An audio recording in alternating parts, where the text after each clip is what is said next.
And we're live. Hello, everybody.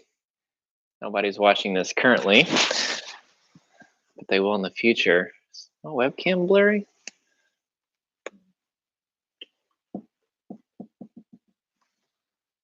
There we go. All right, sweet. All right. If you're watching this in the future, you can skip ahead. I am going to be sending this link out to everybody, so it'll take just a moment.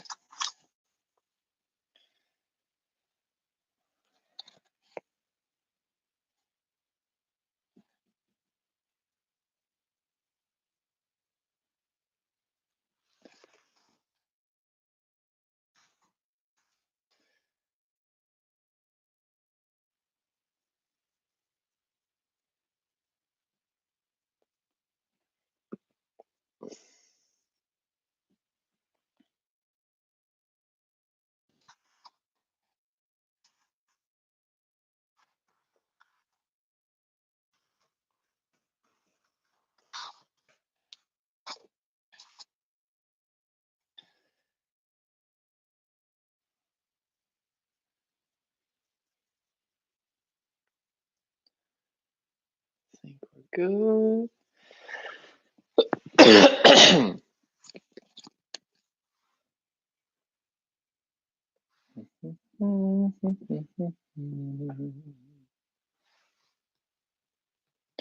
Says it's sending.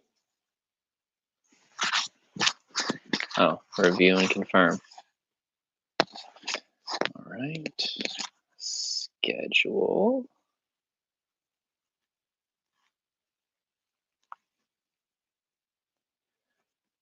Actually, yeah. Send now. Send. Okay. Sweet. Says it's sent. Now we wait. Been talking all morning. My throat is kind of parched.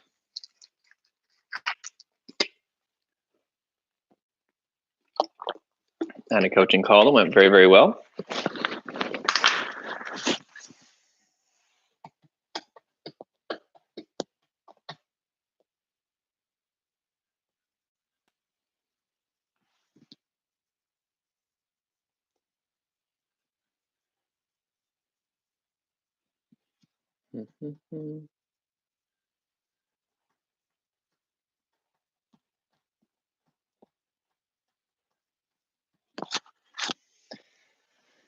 Should probably have my guitar out and be playing like some waiting music or something. Maybe I'll do that next month.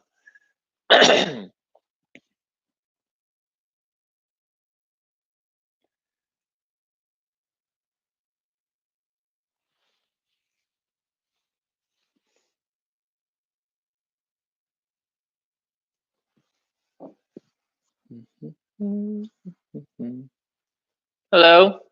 See somebody is watching. Hope you're doing awesome. And if you have any questions, go ahead and ask in the chat. And I'm here for you, my friend, to answer anything that you have. What's up, everybody? Let me know where you're watching from. Ask any questions. I'm all yours for about the next hour. And any questions about anxiety, depersonalization, derealization, trauma, phobias, irrational fears, any of all that, any and everything related to that. And even, I don't know, something related to relationships. I have a lot of insights on relationships as well. Just lay it on me, and I'm here for you. It's good to, I was going to say it's good to see you, but I can't see you.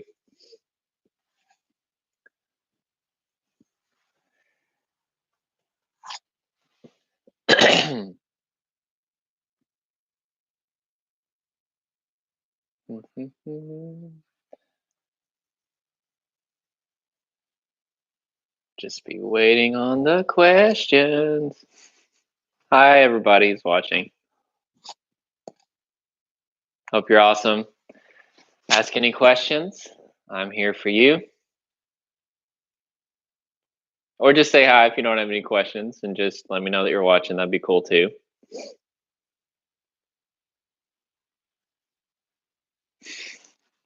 There's always that kind of awkward moment before somebody asks a question.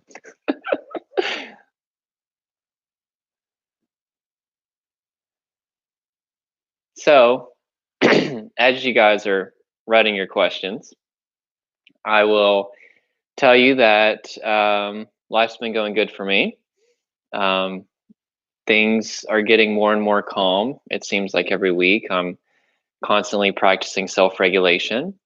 And I've gotten to where I've gone from having to use self regulation started out about 250 times a day for several months, and this was a while back. And now, well, then I started to only have to use self regulation maybe about 100 times a day, which is, obviously you guys have the course where you take the focus off of whatever you're focused on, release the tension in your body, and then focus back on whatever you're focusing on. It takes about 3 seconds. I now may have to do it between only 50 and 75 times a day, which is, just a couple minutes a day because it only takes 3 seconds per day. And it's pretty awesome. And so yesterday, my daughter was she thought she had a tick on her, which there's a lot of ticks here in Arkansas uh, this time of year. And she was like screaming at the top of her lungs. So anyway, we run in there, my wife and I, and like it was just kind of a tense moment, because my daughter's screaming at the top of her lungs. But I basically just every few seconds was becoming aware of the tension in my body and keeping my muscles relaxed. And I was able to really bring a calm to my daughter in a moment of extreme fright. And it was pretty cool. And it's amazing what happens whenever you can live in a relaxed muscle body. It allows you to maintain calmness as well as logic in the presence of really tough things. So, anyway, guys, ask any questions. I'm here for you. I can't wait to see your questions. Just say hi. Let me know where you're watching from. I'm just kind of filling the space until y'all ask some questions. But yeah, I mean, things are going great. Actually, what's up, Amir? Good to see you. Thanks for chatting and thanks for being here today. Yeah, it is pretty awesome. And I went for I say it was probably about a mile run this morning. And okay, you don't have any questions yet, but you're just saying, hey, what's up, Amir? Well, hey, if you think of any questions, go ahead and ask away. I went for a mile run this morning, and surprisingly, I did pretty well. I normally exercise between like maybe 15 minutes a day, but I don't go running. I haven't ran in a while, but I actually did pretty well. There's like a long street that's there to my house to the end of the street and back is probably about a mile. And about the last 5 minutes, I was pretty tired. But anyway, it felt great. It's so important for you guys to mobilize, to keep your body moving whenever you're trying to overcome depersonalization, derealization, because those are part of what's called the freeze response, which I'll talk about this in the course. But just like you've heard playing possum or a deer in headlights, they're frozen, right? They're immobilized. And whenever you start to avoid everything and you stop going on in social situations and you don't leave your house and you quit your job, you quit school, you quit basically doing anything that may be a risk to you feeling symptomatic, all of those things are signaling to your nervous system and your brain that there's still a tiger out there, right? Because your nervous system and brain always think that a tiger is attacking you whenever you feel stress symptoms or dissociative symptoms. So whenever you're moving, not only are you signaling to your brain and nervous system that there is no threat, which is going to help you get out of the freeze response, but you're also discharging any fight or flight energy that is possibly in your body. And the more energy that's stored that isn't released is going to possibly lead to a more stressful state. And of course, have the exercises in the course to discharge that energy as well. But just simple exercise is just a phenomenal way to discharge that energy. Okay, Emily Smith, what is up, Emily? I hope you're awesome. I don't know if you're the same Emily that commented this morning. You there was an Emily that had asked about something. I haven't had a chance to look at it, but Okay, cool. It's you. Awesome. So I usually get to those questions awesome within about 72 hours. I've got a very busy schedule, but I immediately read them and then I take a little bit to kind of think about the answer. But I am going to answer you on there as well so other people could see it, but I'll answer you on here. Okay. Great to see you, Emily. Thanks so much for taking time to be a part of this Q&A. I've been struggling with DPR for 7 months. This past week, I became very discouraged and I've been stuck in the loop of wondering if I'm actually in a dream, and I've been completely discouraged. I was wondering what I can do to rid this fear. Very good question. So, first of all, I'm sorry to hear that. That is so uncomfortable, and I personally experienced that quite a bit. But here's what you need to know: feeling like you're living in a dream would be derealization. And that's a trauma coping mechanism. That's a way for your brain to make you feel disconnected from what's making you overwhelmed. Depersonalization is where you feel disconnected from your body. But nonetheless, whether it's depersonalization or derealization, these feelings are actually there to help you to feel disconnected and not so aware of tension in your body, symptoms in your body, fear, and all of these things that you're not responding well to. And really, depersonalization, derealization kick in whenever we don't have healthy coping mechanisms for the stressors in our life. And it's basically a subconscious, automatic defense mechanism that if we can't cope with our stressful state, then our brain and nervous system have a way to cope for us, which is basically just to dissociate us from the whole situation. We either feel disconnected from our body or disconnected from the material world. But the way that you overcome these feelings is not by overcoming the feelings, because the feelings are actually not bad. The feelings are actually there to help you. Just like exhaust smoke in a car is appropriate if the engine is turned on. It's appropriate to have exhaust smoke if the engine is in an on state. Likewise, if you're in a traumatized state, it's appropriate sometimes to feel depersonalized and derealized. But the problem that needs to be corrected is that we're chronically in a traumatized state, which means we're overwhelmed beyond our ability to cope, and we shouldn't be, right? That we're designed as human beings to experience overwhelming events or overwhelming states, right? Stressful states, but then naturally heal ourselves and then move on. But what tends to happen is through fear, we suppress the healing process. And fear becomes this wedge between us and moving on with life. And we're not able to de escalate our stressful state a lot of times due to fear. Fear is one reason. Another reason, which is, I would say fear is 50% of the time why we're staying in a perpetual stressful state. The other 50% of the time would be tension in our body. Um, well, let me say this too.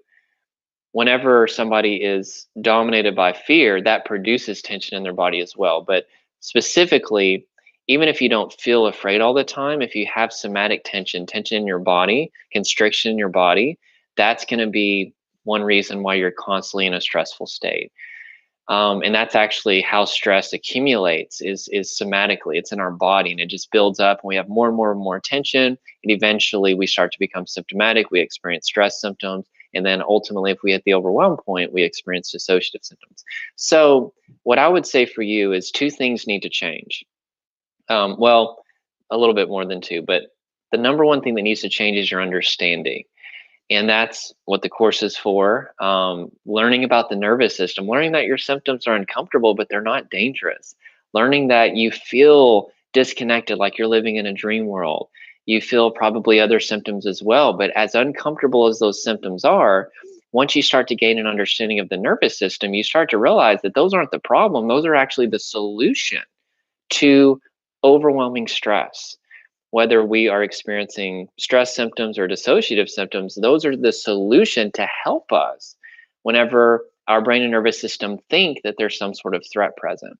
So once you realize that, yeah, I feel uncomfortable, but it can't hurt me.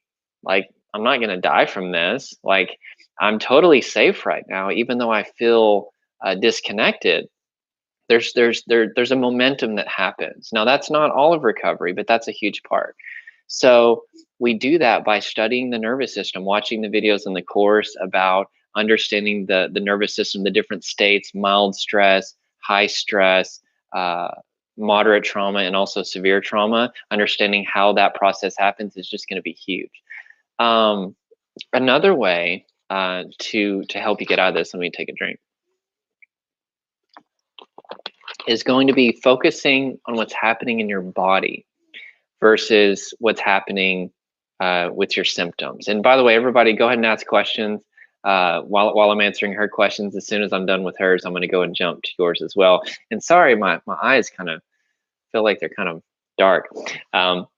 It's the room, I guess. But anyway, focus on changing what's happening with your physiology, right? What we tend to do is we tend to try to fix our symptoms whenever the symptoms, as I said earlier, are appropriate for the states that we're in. The problem is that we're doing things with our body that is communicating to our nervous system and our brain that we're under some sort of threat. We're standing still, right? We're not engaging in life. We've started to avoid everything. And also, we have chronic tension in our muscles, and it's often very, very subtle. And that's why I have a whole pillar dedicated to teaching you how to become aware of this tension. And it's subconscious. We tense our muscles beneath the level of consciousness. So you're never going to just catch yourself having chronic muscle tension. You have to consciously be aware of it. So, learning to relax your muscles whenever you start to notice that they're constricted. And what's cool about this is, contrary to the traditional way of recovering from past trauma or present trauma, you don't even have to know what's causing your muscles to constrict in order to relax them and live free of stress or traumatic stress in the present moment, as opposed to having to go back and revisit your childhood and break all that stuff down. That can actually lead to re-traumatization. Instead, we realize that the way that the past is protruding into the present is in the form of these subconscious muscle constrictions. And if I can relax my body, if I can live in a relaxed muscle body, while I'm living in a relaxed muscle body, I am completely free of past traumas or present trauma, because you can't experience stress or dissociation in a relaxed muscle body. And once you realize that, you're like, man, like, this thing is really simple. Now, is it going to take discipline to relax our body? Probably about, well, at least check to see if there's muscle tension and then relax our body about 200 times a day. Will that take effort and discipline? Yeah, for sure. But if we can self-regulate, which means that we calm our body in the presence of whatever is triggering us 200 times a day, we will virtually eliminate stress from our life, right? And once you realize that, you start to realize that I don't need to be focused on depersonalization, derealization. I don't need to be focused on stress symptoms or fight or flight symptoms. All of those things are actually healthy and good and appropriate for the state that I'm in. What I really need to fix is this chronic muscle constriction, right? That is the culprit behind why we're remaining in these states. And once you do that, mixed with changing our understanding, you're going to start to see results. And eventually, you're going to de-escalate your stressful state to the point that you don't need to dissociate anymore. That you that you don't need to even experience stress symptoms. That's what's amazing. Like I have learned, and this is what's cool about this is not like a theory. I'm living this, and this is what I show people how to do all the time. You can get to the point where you don't even experience any symptoms as far as stress, fight or flight symptoms, or dissociative symptoms. If you can live in a relaxed muscle body, you basically interrupt the perceived threat process, which I talk about this in the course. But we have this thing in our brain called our anterior cingulate, and it's part of our threat detection system. Our amygdala is also part of this system as well, but the amygdala is like what sounds the alarm, but our anterior cingulate is actually what detects threat. And whenever our anterior cingulate is working as it's supposed to, it perceives threat based upon sensory input in the present moment. But once we continually experience stress over and over again, our anterior cingulate actually shuts down and we start to perceive threat based on past learning history. That means that if something happened in our childhood or 10 years ago, if there's anything in the present moment that's sensorially similar to what happened in the past, we're going to subconsciously constrict our muscles and start to prepare to address that thing. Just to give you a practical example, actually, I use this water bottle. Let's say that whenever I was 10 years old, and Psycho Punkades, I see your question. I'm going to get to it in just a second. Thank you for being here. And everybody else, go ahead and ask your questions. So let's say that whenever I was 5 years old, somebody threw a water bottle, hit me in the head. Let's say I had to go to the ER. Well, that was whenever I was 5 years old. I'm almost 30 now. If my anterior cingulate in my brain was working as it should, whenever I see this water bottle, this Dasani water bottle in the present moment, I'm not going to believe that that's a threat. I'm going to use my five senses and I'm going to say, doesn't smell dangerous, doesn't look dangerous, doesn't feel dangerous. And then I got to do this just for the example. Doesn't taste dangerous either. This water bottle is not a threat to me. I'm safe. But if my anterior cingulate is shut down because I've had so much chronic stress in my life and also traumatic stress and dissociation, I'm going to look at this water bottle and immediately see the water bottle from whenever I was 5 years old. Crazy, right? Once you see this, you're like, oh, that's what's happening. And what ends up happening is we have tens of thousands of perceived threats because we've been walking around with an atrophied anterior cingulate. We're perceiving threat in the present moment where there is no threat based on past painful learning history. So we realize that the way that the past is manifesting in the present is through these subconscious muscle constrictions. And once we learn to release that tension in the presence of that trigger, we interrupt this perceived threat process, right? Because here's what happens, and I'm going to answer your question, Psycho Punkades, which is a cool name, by the way, after this. Here's what happens.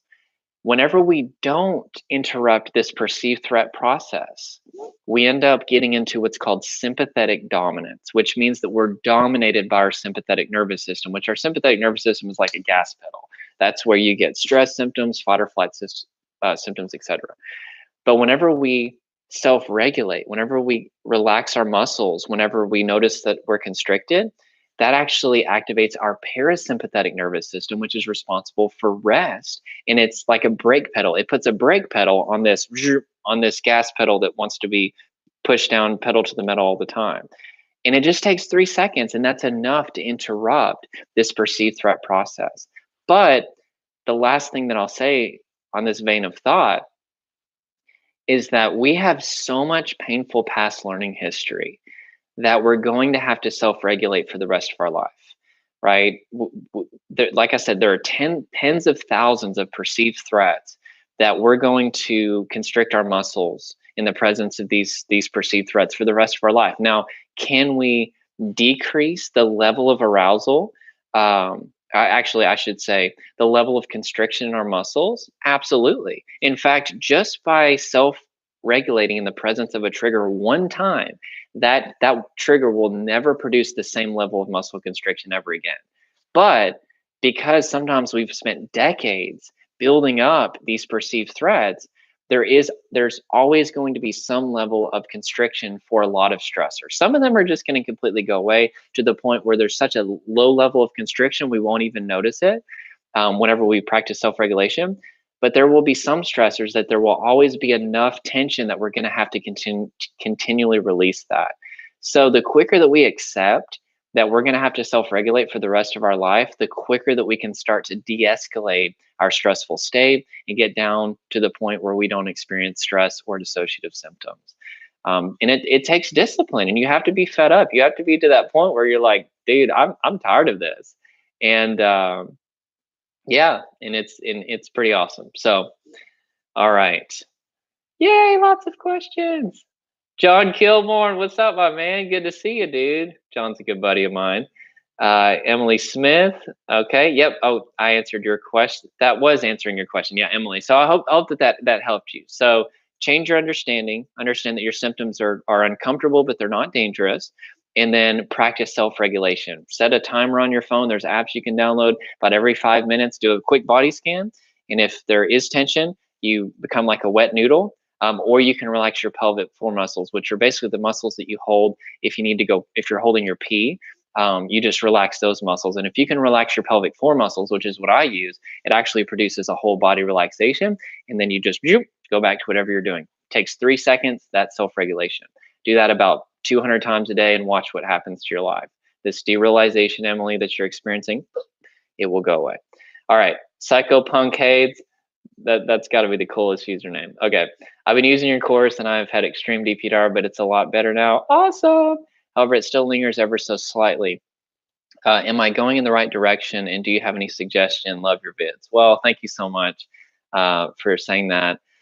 And then you added, as in, it still catches me out sometimes, but I've been using your methods. I also have these paranoid thoughts about my food being spiked.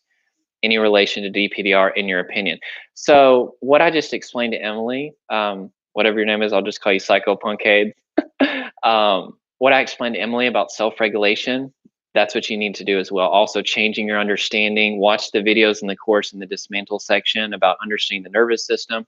Also, I explain DPDR with weights and kind of give a practical illustration. Just renew your mind. And also other resources, any books that you can find on the nervous system, any videos that really educate you.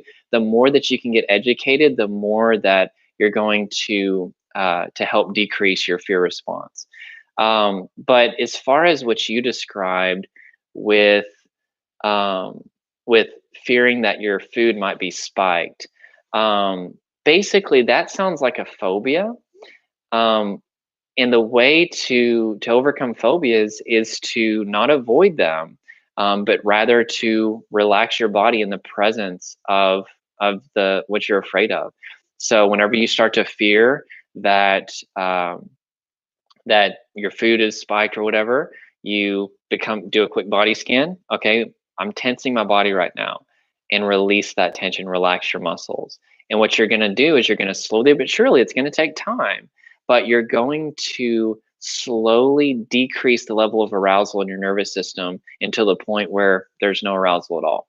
And you may have a little bit of muscle constriction left, depending on how long that you've entertained this phobia. But if you release that tension, you'll interrupt this perceived threat process before you start to become symptomatic and experience stress symptoms or, phobias, etc.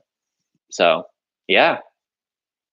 So if you're self-regulating and you're changing your understanding and you're not avoiding, you're learning to be in the presence of these triggers, but change your physiological state, you're moving forward. Now, guys, it is going to take time and effort. I mean, it took time to get into these states, and it is going to take time to get out of these states.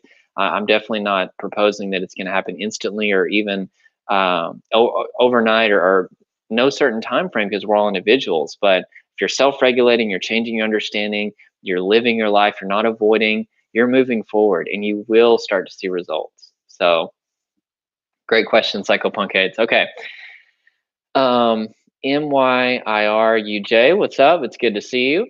Will alcohol and weed make my DPDR worse?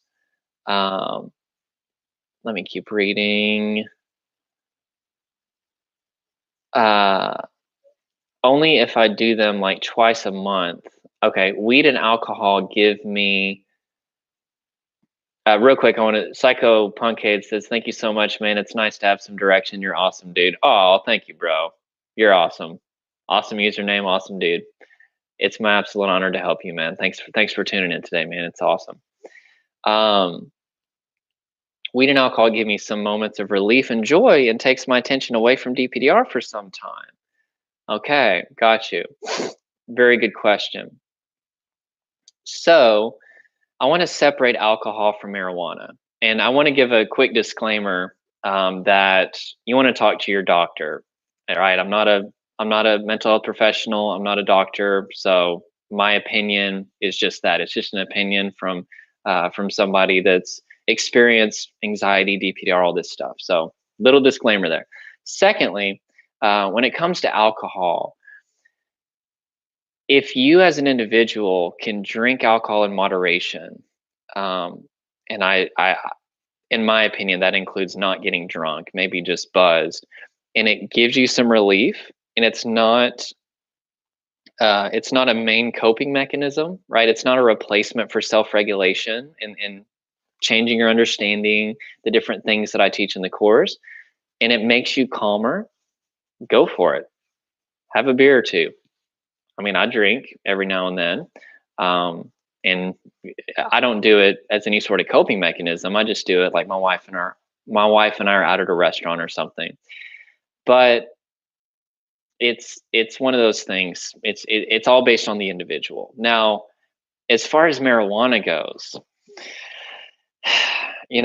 especially if you started to dissociate due to marijuana, my number one opinion is to never touch the stuff again. I've seen very few people that can return to smoking marijuana after they experience dissociation, which would be depersonalization, derealization, and not experience some sort of symptom, right? Even if it's just mild stress symptoms.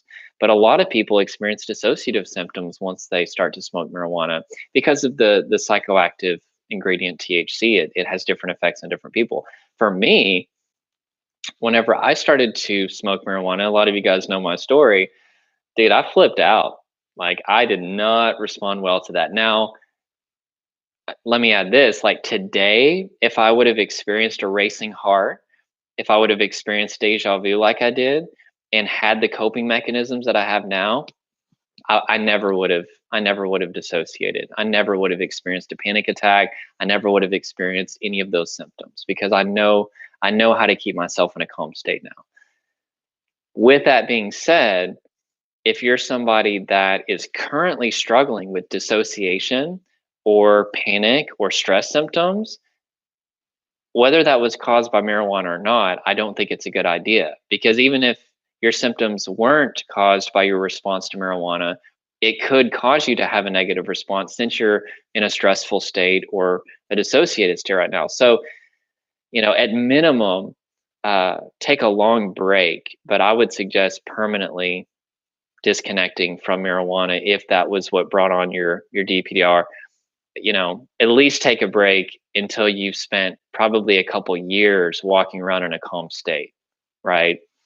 Hey, that's just my opinion. Do whatever you'd like, my friend. But I've just seen so many people, they they want to keep smoking marijuana, and that's what brought on their DPDR, and it's like this loop.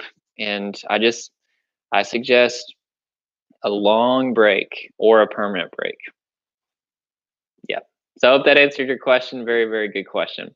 John Kilborn says, thanks for helping out, John, by the way, in the comments, man. This dude is so knowledgeable, man. Like, I swear, like I've learned so much from John, and I learned stuff from people all the time. Like, I had a coaching session today, and this guy told me about some dude that came up with this theory, and it's actually something that I tell people, and I'm like, I didn't know that was like an official thing. So it's awesome. Paranoia in general is common in a traumatized or anxious state. Psychopunkades, just observe it as a paranoid thought. Very, very, very good advice. Just kind of observe it while you're self-regulating. Observe it non-judgmentally, almost as if somebody else were experiencing that thought is one way to do that as well. Awesome, John. Thanks so much, man.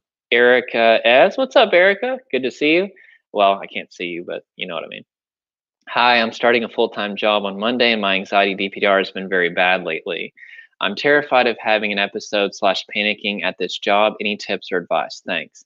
All right, Erica, very, very good question. Well, first of all, I know very, very, very few people that can start a brand new job and not feel some level of nervousness. Like, that's just how it is, especially if that job carries with it uh, challenges, right? Let's say it's a particularly challenging job, and then you've got the learning curve. You don't even know if you're going to like it per se. You've got new people that you're meeting. Hold on, let me do a. I've been talking all morning. My jaw starts to get tense. Um, yeah, so it's normal to feel a bit of tension whenever you're starting something new.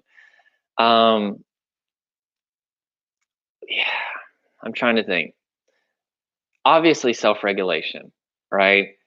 you're probably going to have to do it like every, I don't know, every 15, 20 seconds, probably for your first day. But that's fine. Um, Basically, when you start to, about every, let's say every 30 seconds, become aware of the state of your body. Is there any muscle constriction in your legs and your feet and your chest and your shoulders and your neck and your jaw, anywhere? Make your body like a wet noodle, just release all the tension, or relax your pelvic floor muscles, which another way to say that would be your pee holding muscles, which I've never heard that before. So you have to give me 5 cents every time you say that. But your pee holding muscles. So if you need to hold your pee, you have to tense your pelvic floor muscles in order to keep that pee from coming out and peeing your pants. I don't know if you guys have seen that movie Billy Madison, but he's like, peeing your pants is cool. Anyway, if you're not from the 90s, that won't make any sense. But anyway, if you can relax your pelvic floor muscles, it produces a full system relaxation, full body relaxation. And that's actually what I use, right? I don't even relax all of the rest of my body. I just relax my pelvic floor muscles. And that, as a secondary consequence, produces a full body relaxation. And that's become my go-to tool for self-regulation. So to answer your question, practice self-regulation is going to be the number one thing. Also, one more tip for you, Erica. This is something that can be very, very powerful. Is you're going to feel in danger at this job because you've got so much muscular tension, possibly nervous system activation. But you're not going to be in any danger. You're not going to be in any physical danger. Unless you're like joining some sort of circus and you're like a flying trapeze artist or something, right? Or some other job. But I'm just going to bet that you're not going to be in any danger. So I want you to do this as in addition to self-regulation, which again, self-regulation, you're focused on something, body scan, release the tension, and then focus back on whatever you're doing. In addition to that, I want you to ask this question at the job. Am I in any physical danger? I feel the effects when I say it right now. It's amazing. Am I in any physical danger? And what you're going to find is once you ask that question, it helps you relax your body, because sometimes we're so convinced that we're in danger, a lot of times subconsciously, that we don't even try to relax our body, and we're just dominated by these thoughts that we're in some sort of physical danger. But whenever you ask that question, it's just I can't explain exactly what it does somatically, cognitively, but it helps. It helps a lot. So there you go.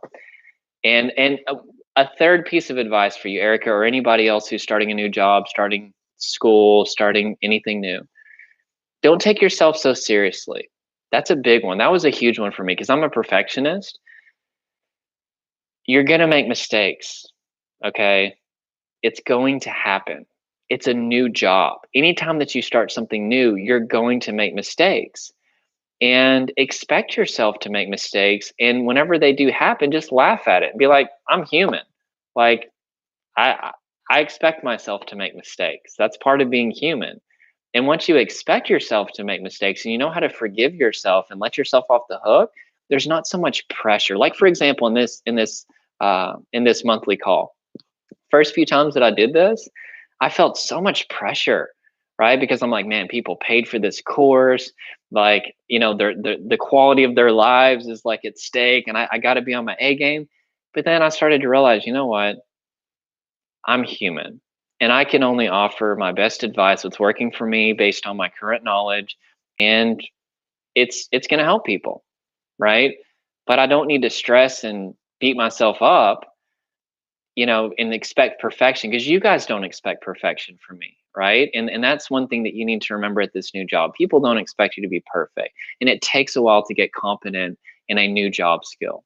So, yeah, so those are my tips of advice for you, and I hope that helps you. Very good question. Um, that was Erica that asked that. So, Erica, I hope that helped you. Emily Smith says, thank you. I catch myself in a constant fear of waiting to wake up as if I'm in a dream. Any suggestions? Very, very, very good question. Erica said, I'm taking notes right now. Awesome. And hey, by the way, Erica, this is going to be sent, this YouTube video will remain after I'm done. It'll upload. So if you want to go back and We're about at the 30. I think I started talking maybe about the 30-minute mark. You can just listen to it again too. All right. So you guys go ahead and ask some more questions. Probably take another 20, 25 minutes here. Or if you guys need it to go longer, I'll go longer, but it seems like the questions are kind of shrinking down. I would love to answer any questions that you have. This is kind of your moment to get kind of a little bit more in depth, face-to-face answering if you want that. Of course, you guys got the Q&A just on any video, just type a question. I'll answer it usually within 72 hours. So there's that. But anyway, this is your chance. Ask away, my friend. Anything about recovery from anxiety, DPDR, trauma, etc. I'm here for you. And by the way, just as a side note, you guys are amazing.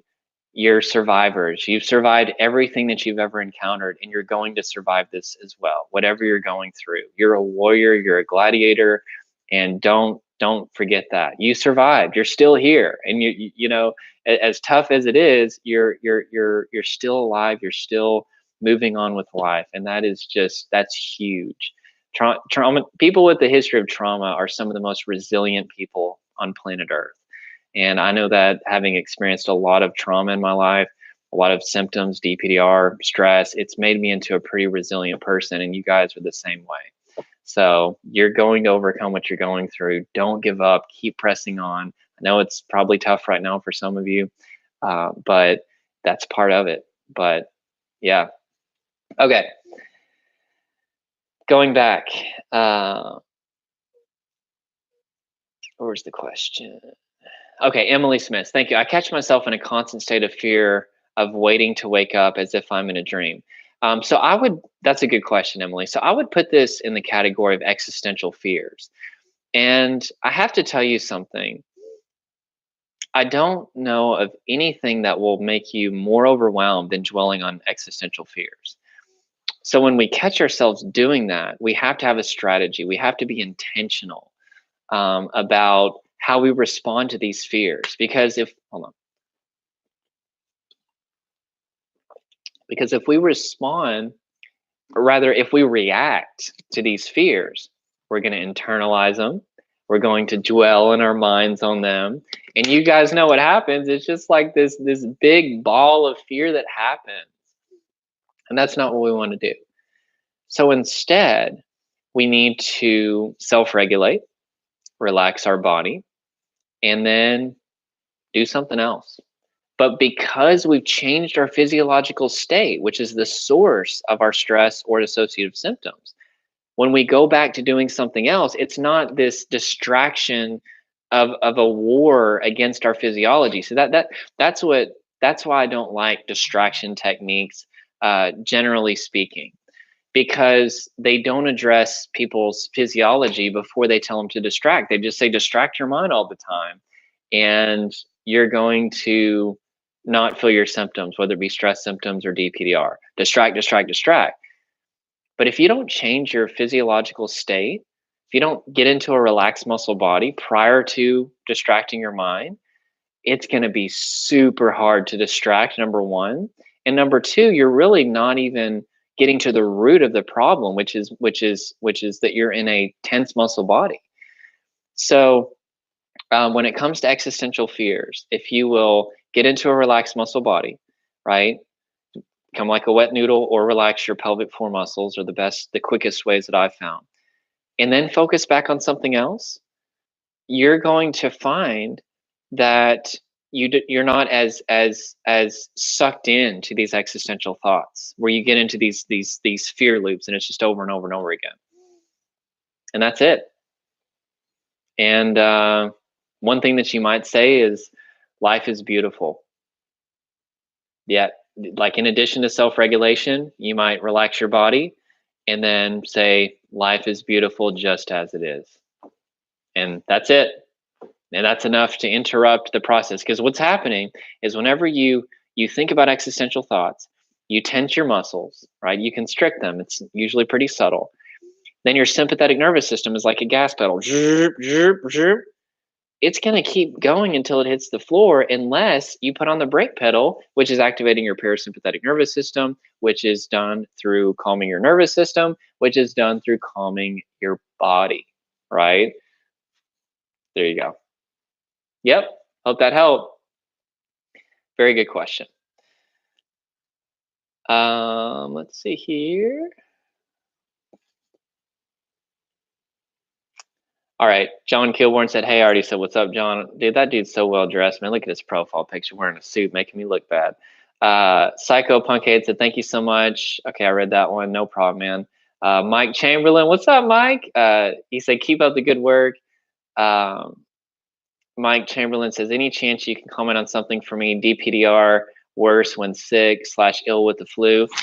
Sure. Well, your body's weaker when you're sick, and because there's more tension in the body, and weakness in the body, you're more likely to constrict your muscles. You're more likely to not be in a relaxed muscle body, and because of that, uh, you start to experience symptoms, either stress symptoms, or eventually you dissociate because you're just so overwhelmed by all the tension and the sickness and the pain in your body. So consider. I actually heard this the other day, and it stuck with me, and I think I'm going to use this as an example. Think of depersonalization and derealization as a circuit breaker, right? So I'm downstairs, and right over to the right of me, there's a little circuit breaker box. And whenever you flip the thing, it cuts the power to different appliances in the house or different rooms in the house. And if there were a giant bolt of electricity, let's say that lightning struck my house, it would actually hit the circuit breaker, and the circuit breaker, or it would activate the circuit breaker, and it would cut power to the house before it had a chance to fry everything. Another way to think of DPDR is like a surge protector, right? Which I don't think I have one. No. So basically, there's so much power, there's so much tension in the body that your brain dissociates you. Um, Technically speaking, your feelings of unreality are the byproduct of your neocortex going offline and other parts of your brain deactivating, because everything is focused on survival at that moment. And the way that we normally experience the world is with a fully activated brain, as far as our neocortex, as far as our anterior cingulate being online, and other parts of our brain being online as well. So really, depersonalization, derealization is the absence of feeling.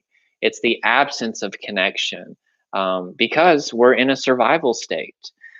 So anyway, the reason that this happens is because there's just such a buildup of power. It's like there's like a lightning bolt of electricity and power in our body, and our brain just subconsciously goes into the shutdown response, which was also called the freeze response, where we just basically our brain is trying to get us away from the source of all the tension, which would be in our body.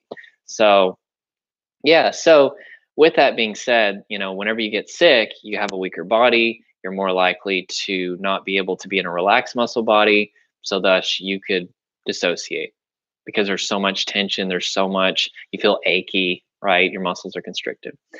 Good question, Mike. Thanks so much for being here, man. That's awesome. Mikey. Okay, MYIR, UJ, and I'm going to start pumping these out. Other people are waiting. Thank you, everybody, for waiting. I'll get to your question here in just a second. MYIR, UJ, I have to start going to university around December, but I've decided not to start my life until I recover from DPDR. Do you think I can recover till December? Well, first of all, it's amazing that you're going to go to university again in December. Generally speaking, should you put your whole life on hold until you recover from DPDR? No, right?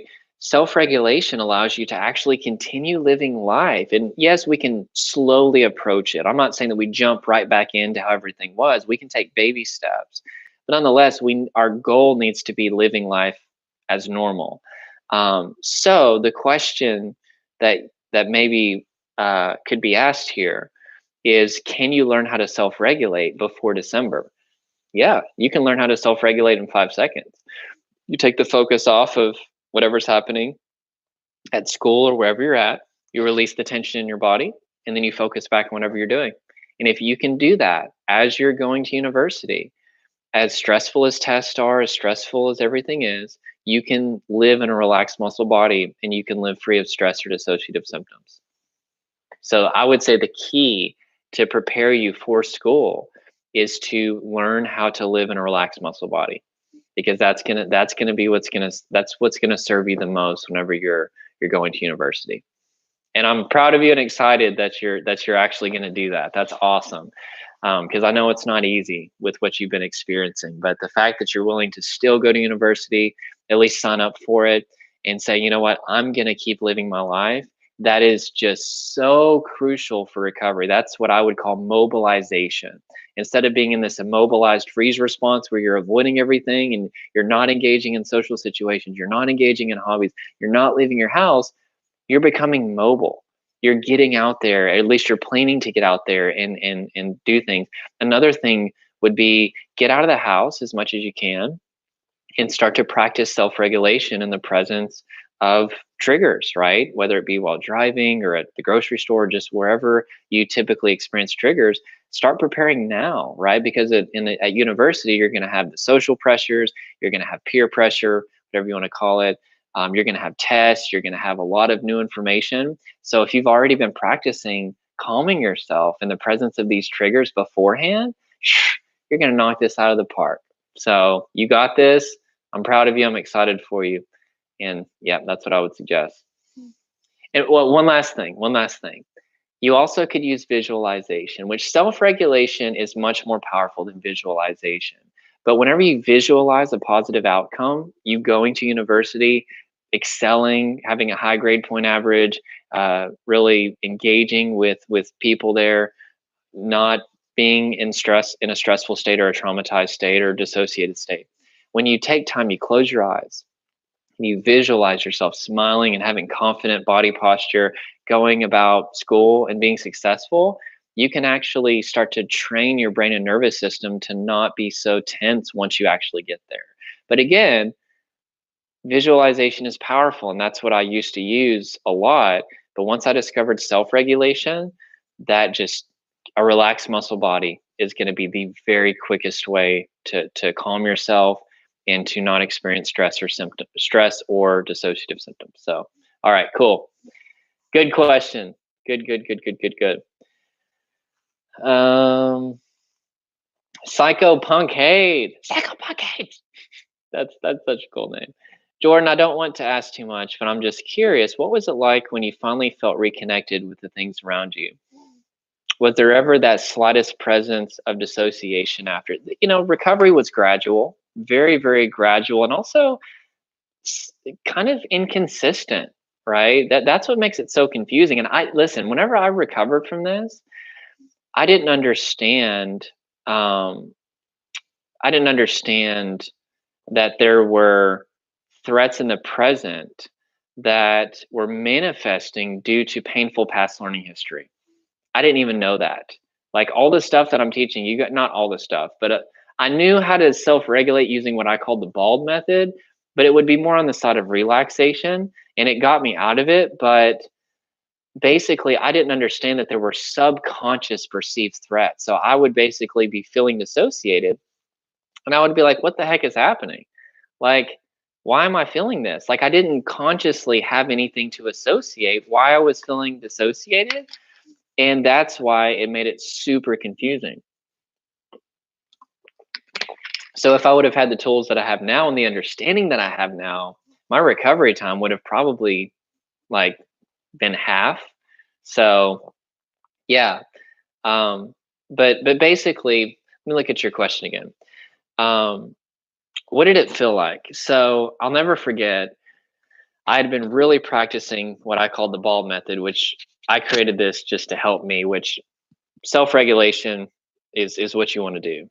The BALD method, the ABC technique, all those things are great, but they're going to take a little bit longer than is necessary. Whereas self-regulation, just quickly relaxing your muscles, focusing back on what you're doing, takes 3 seconds, which makes you more likely to do it throughout your day. Whereas with the ABC technique, as great as it is, and I use that to stay in a relaxed muscle body.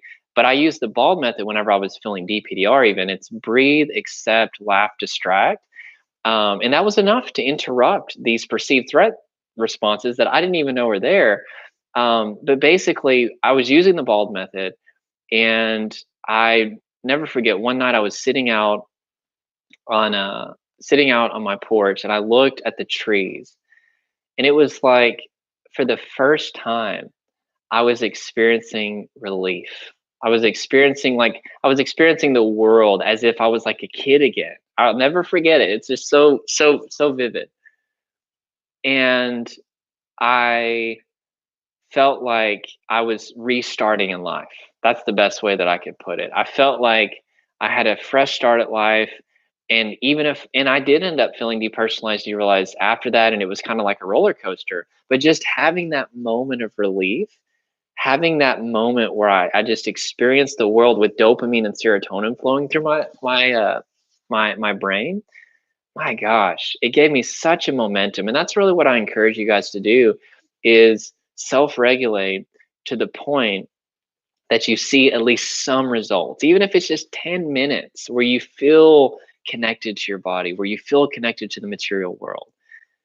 That is going to do wonders for you because it's going to show you that you are in control of your state, right? You are in control of whether you tense your muscles or not. And thus, you're in control of whether you experience symptoms or not. And yeah, so for a lot of people, the hurdle is getting them to go from feeling DPDR 24/7 or stress 24/7 to feeling even just a moment of relief. And once they can feel that moment of relief and realize that they did something that influenced whether they're symptomatic or not, all of a sudden it's like, wow, this thing is in my hands. And if I'm willing to put in the time, have discipline, I can get out of this thing. And it's exciting and it's empowering because there's nothing worse than feeling DPDR or feeling stressed 24/7 and trying different things off the internet and they're not working, or even buying programs and they don't help you, and feeling like nothing is going to work. That is one of the most discouraging places that you can be. But once you start to be body focused, you start to change what's happening with your physiology. You start to move your body, you start to exercise, you start to eat healthy, you start to relax your muscles in the presence of stressors, and you get some relief from your symptoms. Man, it's like a magic that happens for people, and that gives them this push, this momentum to continue to self-regulate, to continue to change what they do with their physiology until they're not experiencing any symptoms. So there's my little spiel. And let's see here. Very good question. Psycho Punkade said, everyone here is awesome. You're right. Community is important in these times. It's so important to have a calm voice in your life, which that's the benefit of having my course is I'm in the past on these videos, but you experience the comfort, the encouragement, the reassurance in the present. And it's just so important. But also if you have a mental health professional that you're working with, or friends or family member, just somebody that's gonna, particularly with their face, which I'm studying something called the polyvagal theory. And we have what's called a social engagement system that we actually instinctively look to in others whenever we feel in distress. We look for people's facial expressions to be happy and to be encouraging. If that doesn't work, then we go to fight or flight response. And if that doesn't work, we go into the freeze response. So if you guys are interested, check out the polyvagal theory. It's pretty amazing. But just having somebody in your life that's gonna, you know, encourage you, comfort you, smile at you, tell you it's gonna be okay, is just so huge. Somebody who's not gonna judge you and condemn you for what you're experiencing. Okay. All right. Guys, I'll just be honest with you. I gotta pee. So everybody hold right there. I'll be back in just a second.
Okay, if you can hear me, coming back. What is up, everybody? Okay, I am back. If you guys can still hear me, let me know. Just say I can hear you.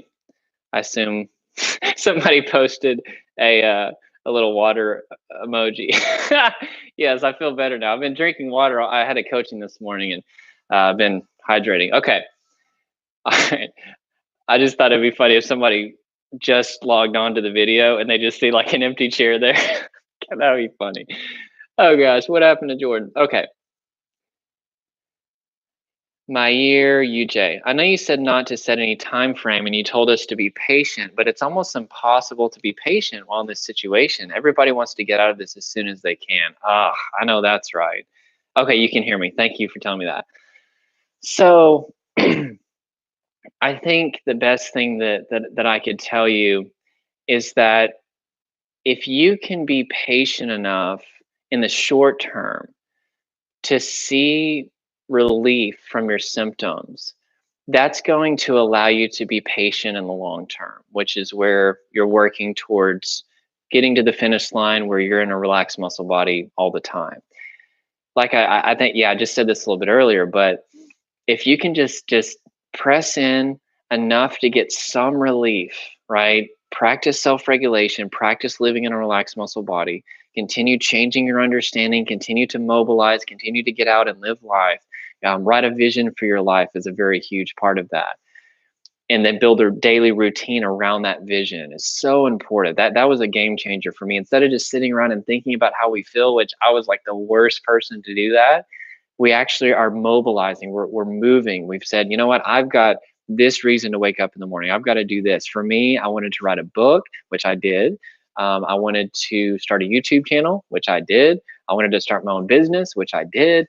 I wanted my own house. I wanted to be healthier physically, which I know I'm a skinny dude now, but I'm about 20 pounds heavier than I used to be because of stress and dissociation.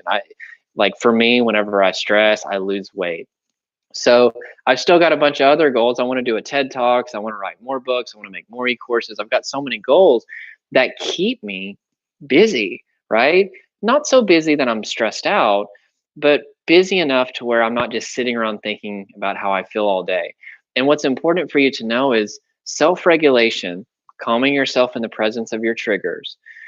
That's only going to be totally effective if you've got something to anchor your mind once you're done self-regulating. Because remember, self-regulation is I'm focusing on you, or which, let's say that you represent something that I'm focused on: schoolwork, work, relationships, whatever it is. I take the focus off of you. I do a body scan. If there's any tension, I release that tension, right? Then I put the focus back on you, that thing. Well, if there's no thing to put the focus back on, that means that I'm probably going to start Googling the symptoms again. I'm probably, for some people, I'm going to start thinking about how I feel and how my life has been so negatively impacted by these symptoms. I'm going to start focusing on the past or the future and visualizing the future through the pain of the present. But if you've written out a vision for your life and you're slowly moving forward, right? You're getting to the place where you're living life as if you didn't feel these feelings at all. If you pair that with self-regulation, you are going to be slowly but surely moving towards full recovery, and you're going to start to see results. Now, it's going to take time, effort, and patience, and recovery is like a roller coaster, but seeing some results is very encouraging, and it's better than seeing no results. And if you can start to see some results, meaning that you're free of symptoms, even just for 10 minutes, an hour, eventually a day, a week, a month, etc., man, it's so much better to be feeling DPDR some of the time than all the time. So, you know, whenever I say be patient, I'm not suggesting that it's easy to be patient at all. I know that it's one of the toughest things in the world to be patient. But I am saying, if you have this expectancy that it's going to happen overnight, that's going to be one of the stress causers in your life, because recovery from trauma, which is what we're dealing with here, a traumatized state, an overwhelmed state, which is why we're dissociating. If we believe that we're going to get out of that overnight, and it doesn't happen overnight, or if we set a time frame in 3 weeks, I'm going to be over this, or in a month, I'm going to be over this, and we don't hit that time frame, then we're going to be so bitter, so discouraged, and we're probably going to tense our body. We're gonna look inward, and our body's just going to be this temple of chaos and tension. But whenever we say, you know what, I can only focus on the present moment, and if I can learn to relax my body in the present moment, I can start to get some relief today. And then tomorrow, I'll focus on whatever hits me tomorrow. But the only thing that I can do is focus on today and what I'm doing whenever I'm triggered in the present moment. Yeah. Hope that helped. Amir Kasudo, what's up, Amir? Good to see you.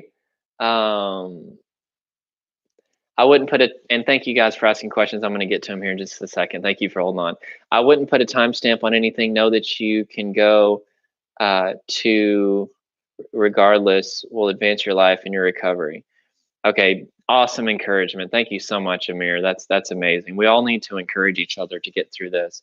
Psycho Punkades, Emily, I worry about the exact same things. You're not alone. Like a feeling of just being a pair of floating eyeballs just shifting through the world. You'll get out of it, man, I guarantee.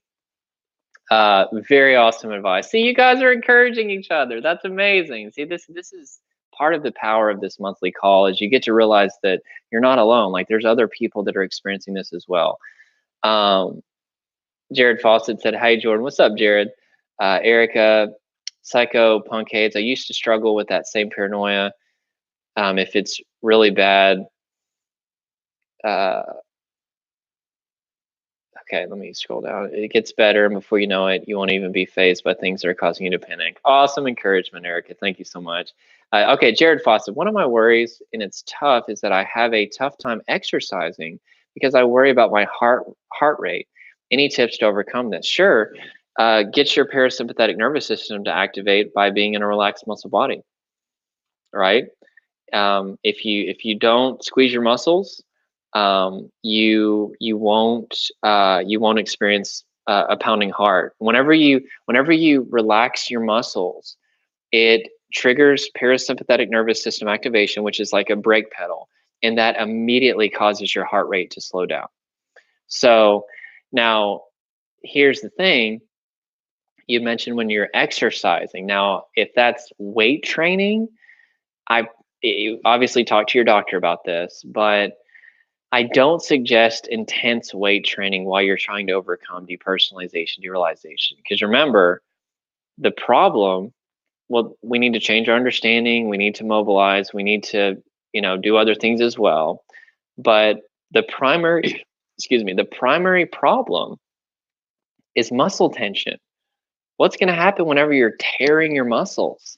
There's going to be muscle tension while you're working out. There's going to be muscular tension after you work out, depending on if you take supplements or whatever to help mitigate the response of that, the tension. I don't think it's a very good idea. Now, exercise, generally speaking, 15 to 20 minutes a day of cardio, whatever that looks like, where there may be a little muscle tearing, but it's not that much. That's pivotal for recovery because you're moving your body. You're not standing still in this freeze state like you're a possum or a deer in headlights. Was that a pretty good deer impersonation? I'm not that funny. So anyway, yeah, I think that answers your question. And if you ever need any tips for gaining muscle, obviously I'm the guy to talk to. I mean, just look how huge I am. I'm just a bodybuilder. Okay. Let's see here. Good question, Jared. And if you have a follow-up or need more info on that, just ask me if you have any more specific questions. Mike Chamberlain, thanks, bro. I absolutely love dropping in and getting your words of reassurance, man hug. Oh, bromance. We still hug though. Awesome. Good to see you, Mike, or good to hear from you. Erica says, I love that visualization tip. Sorry, it took me a while to get down to this comment. Erica, you may not even be there, but it's no problem. It's my pleasure to help you. Thank you for being here. Psycho Punkades, that's beautiful, man. Gives me hope. Yay, hope. Hashtag hope. Mike Chamberlain gave the little the water droplets whenever I had to go pee. Okay, so it looks like we're coming to an end of the questions. If you guys got maybe another question or something, I will go ahead and answer any questions from here on out. I'm going to be answering them pretty quick because we're over an hour, but I will go until an hour and 30 minutes. And my computer's getting low on battery, but I can plug it in. This has been awesome, guys. I've absolutely loved this. I hope that this encouraged you, and you're going to overcome everything you're going through. I promise. Okay. Phil Maribito. Is that how you say it? What's up, Phil? Good to see you. Hey, Jay, what's the balance of taking on new challenging jobs, moving, etc., versus healing and recovery? I don't want to push myself too hard. However, I do need to move forward in some ways. That's a very, very, very good question. That's awesome. So,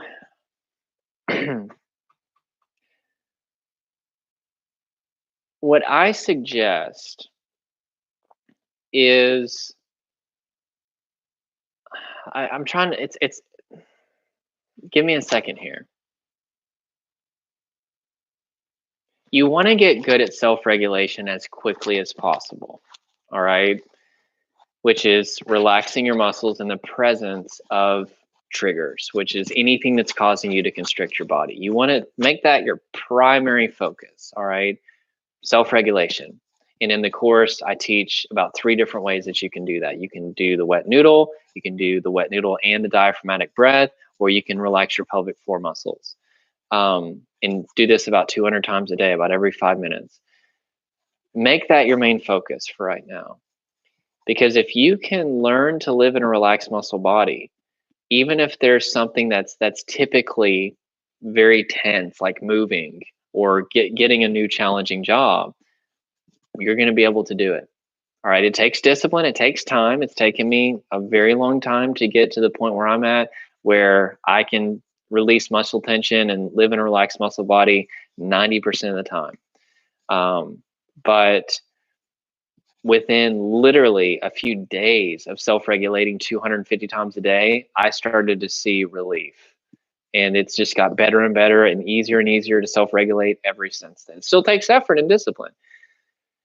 So when it comes to big life changes, you're right. You don't want to avoid that. You have to move forward.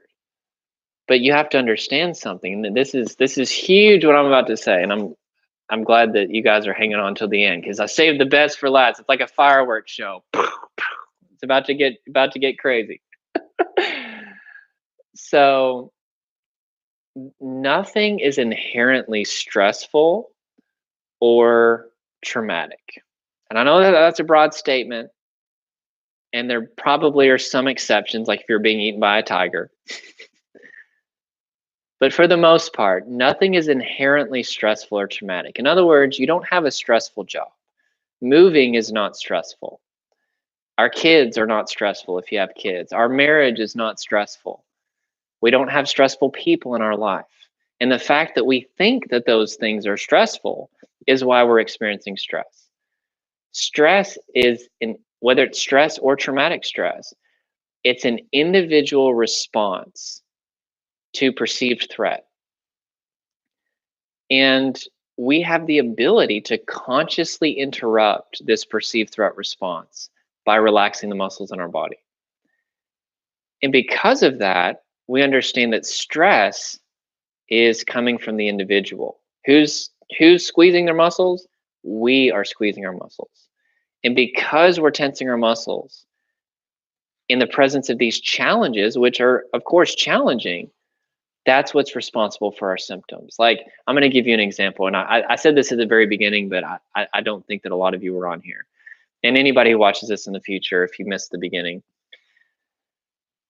this was like yesterday. My daughter thought she was being bit by a tick, and she's so young. She doesn't know how to self-regulate yet. But once she's of age, she's going to be one of the calmest people ever. It's going to be awesome. She's an amazing girl. She does have lots of phobias right now, though. She has phobias of any little bug. She thinks that it's trying to kill her. And literally, lately, she got an ant on her the other day, and she screamed at the top of her lungs as if she was dying. And she was yesterday, she thought she had a tick on her, and my wife, she was in her room playing, And my wife and I hear literally her screaming at the top of her lungs. So we drop everything and run in there. She's like, "It's a tick!" And I'm not going to scream as loud as she was, but she has these perceived threats because at one point in time she saw something that resembles something that she's experiencing now, and it was painful. And right now her anterior cingulate is very atrophied, right? She also has a phobia of flushing toilets. God bless her heart. It's cute in the sense of that she's afraid of a toilet, but it's hurtful as of her father, because I try to convince her that the toilet is not dangerous, or that these little bugs, these little ants can't hurt her, but she's just not there yet. She hasn't learned to change what's happening in her body. She tenses. It's very physical for her, like it's very apparent for her that she's like that. But she's getting to the point where I can say, "Hey, hold this ant on you. Like if there's like an ant, let it crawl on you. Is anything happening?" I'm like, "You can relax your body," and she'll laugh. "Oh yeah, it's okay." Even whenever we're around toilets, if they automatically flush, I'll be like, "Okay, I want you to keep your body relaxed, and we're gonna flush the toilet intentionally." And we're slowly getting progressively to the point where we're getting her out of these phobias. So what I'm saying is, the reason that we stress is because we perceive threat, um, where there usually is no threat. Stress is an individual response, whether it's traumatic stress or just non-traumatic stress. And thus, we don't need to see stress as out here. Like this water bottle is stressful, this person is stressful, like it's all out here. It's not external, it's internal, right? And there's a level of responsibility that comes with that. But then there's also a level of empowerment that comes with that, because we realize that if I can change my response to these external things that are currently stressing me out, they won't be stressful anymore. And whenever my daughter was screaming yesterday, I remained in a relaxed muscle body. And my wife's not going to watch this. She would kill me if she heard me say this now. She probably wouldn't care. She was not in a relaxed muscle body. I love my wife. God bless her heart. She was tensing her muscles. She was raising her voice because her daughter, she went into mama bird mode, right? And that's fine. That's just where she's at. She's learning to self-regulate. And she's typically a pretty calm person. But she's, "What's going on?" Tensing her body. And because of that, it made her highly stressed. I was experiencing the same stimuli. My daughter is screaming at the top of her lungs, is literally in a panic state. But yet, I was constantly, every few seconds, releasing the tension in my body. And because of that, my nervous system was not stimulated slash aroused. And I was able to keep my neocortex and my brain online, which is responsible for logic and creativity, creative thinking. Listen to this. It gets cooler, guys. I understand that when somebody is having a panic attack, which is basically what was happening, there's a loop that's happening, and you guys can use this on yourself, or you can use this if you see somebody else having a panic attack. And I actually learned this from an EMT, somebody who travels in an ambulance all day. When they get calls, people think they're having heart attacks, and this is what they said to do, and it works. Fear is like a loop. Panic is like a loop. Fear is building off of fear, is building off of fear. That gas pedal, the sympathetic nervous system, it's just revving up, revving up, revving up. Something has to happen to put that brake pedal on. And the best thing to do if somebody is having a panic attack and you're wanting to help them, or you can even use this yourself, is you have to do something that breaks that loop, something that puts the brake pedal on. And the quickest thing that you can do, if somebody doesn't know how to relax their body, which they obviously don't if they're experiencing panic, most likely, change the subject. What I started to do with my daughter is I started to say, "How big was that tick? Was it a small tick or a big one?" She would go, all of a sudden she went from a panic state, "Oh, he was just a little one and his legs were kind of long." And I was like, "Oh, really? Where in the bathtub, or rather, where in your room did this happen? Come show me. Let's look at it." And then she, all of a sudden, you saw her physiological state start to shift, right? Because I interrupted this perceived threat process enough to put on the brake pedal for just a second for her to get some relief. Now, the most effective way, it's the quickest and the most effective way, if you know how to relax your body, use self-regulation, is to self-regulate, calm the muscles in your body. My daughter doesn't know how to do that. So for her, I just had to go with distraction, just breaking the loop, getting this pedal to turn on by causing her to focus on something that she had a pre-existing association of peace with. That was enough to activate her parasympathetic nervous system. She actually totally de-escalated at that point. And then my wife was holding her and cuddling her, saying it's going to be okay. So you see what I'm saying? The reason why you're experiencing dissociation, the reason why you're experiencing stress symptoms is because you've got the gas pedal down, sympathetic nervous system dominance, and there hasn't been anything implemented into your life that's putting the brake pedal on, right? Or you have something that like self-regulation that is going to put the brake pedal on, but you're not using it enough, right? So if we continually interrupt this process, remain in a relaxed muscle body, put the brake pedal on, we will live symptom free and we'll never dissociate. Because remember, dissociation only happens once there's the gas pedal is pedal to the metal, right? It takes a lot of energy, a lot of power, a lot of pain in the body for us to reach that point. But if we preventively are interrupting this perceived threat process all day long, we're never even going to get to the point where we experience stress symptoms, let alone dissociative symptoms. We don't dissociate until there's a lot of stress. And that's it. Man, that was awesome. I feel good about what I said. I think it's going to help a lot of people. Okay. All right. So I think the questions are done, but I'm going to answer these last few ones. My laptop is about to shut down, so let me plug in the battery. Oh.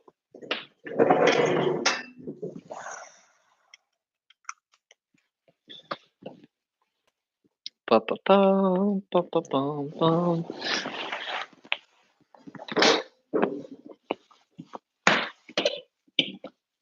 Okay.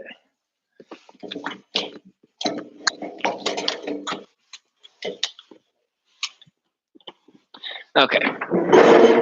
So one of my lights went dead.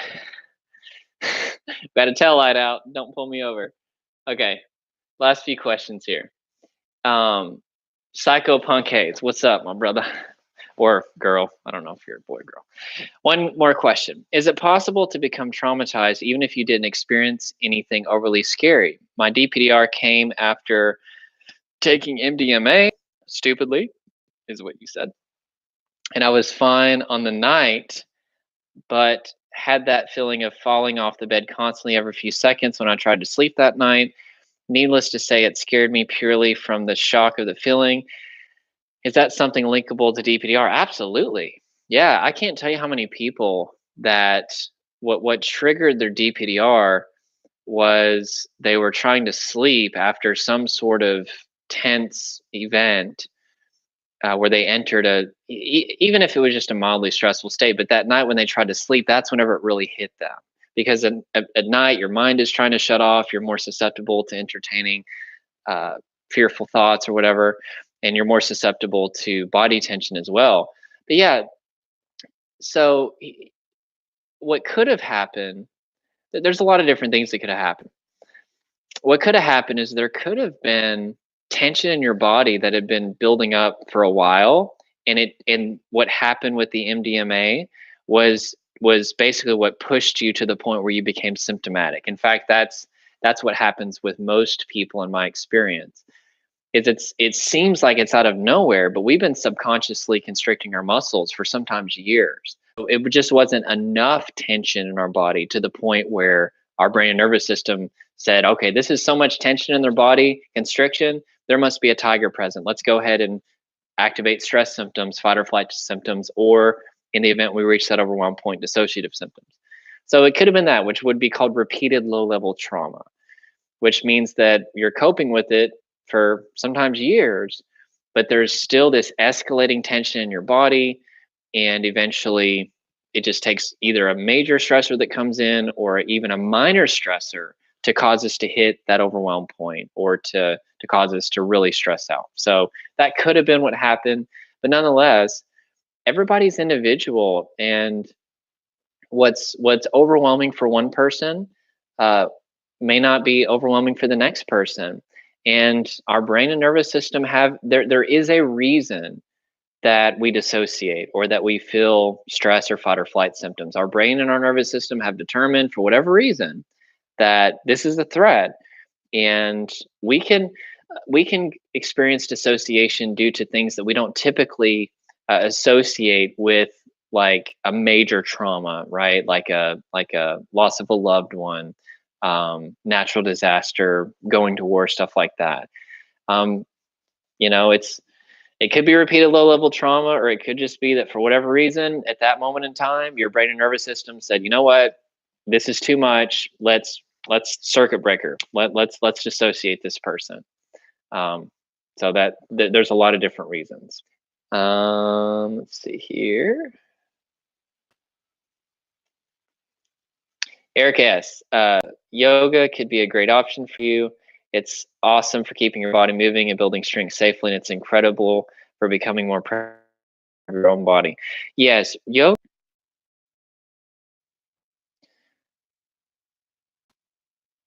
says it's reconnecting. Okay.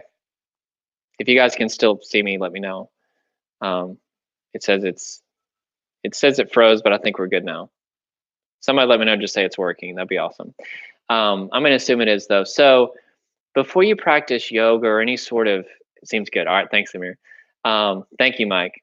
Um, before anybody would practice mindfulness, even becoming aware of the state of your thoughts and spending like 5 or 10 minutes on that, or yoga, just sitting and dwelling on your body, and keeping it relaxed, you want to read that book called Trauma Sensitive Mindfulness. And also, if you do find a yoga instructor, or if you do yoga like in a group or whatever, make sure that they're aware of trauma, because yoga can be incredibly relieving for some people, but for me, I to this day I can't just sit there and dwell on my body. It just never it makes me uncomfortable, and it's because I have such a history of traumatic stress.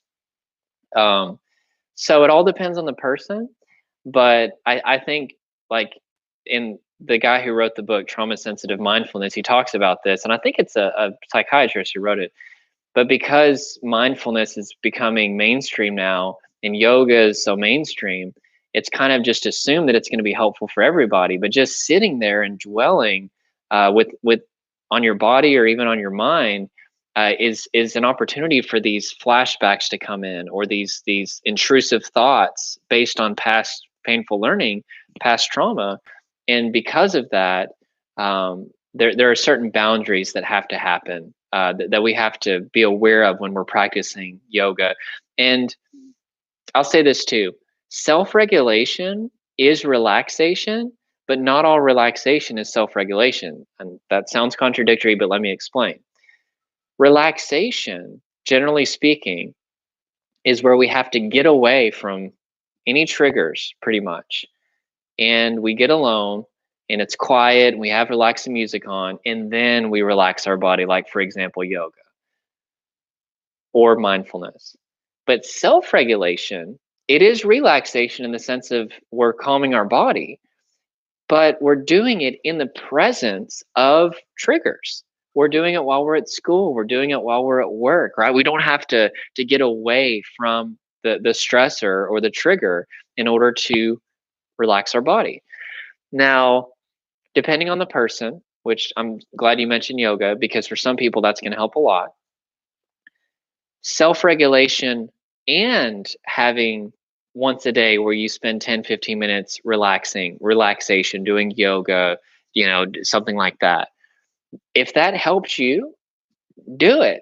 That's awesome. I highly encourage you read the book Trauma Sensitive Mindfulness. It's a bit heavy. The guy uses it's a little bit more complex language, but it's enough to where you'll really you actually can just skip towards the back. He kind of gives some guidance for how to practice mindfulness or yoga if you're have a history of traumatic stress.